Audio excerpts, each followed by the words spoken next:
The celebration of the Boston Celtics NBA championship will continue this week as thousands of Boston sports fans, who are no strangers to the iconic rolling rallies and duck boat parades that celebrated multiple championship titles in the past 2 decades, flock to the city once again.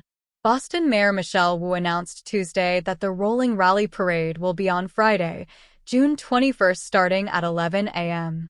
The parade will celebrate the Celtics' blowout 106-88 victory over the Dallas Mavericks to win the NBA title in 5 games. The win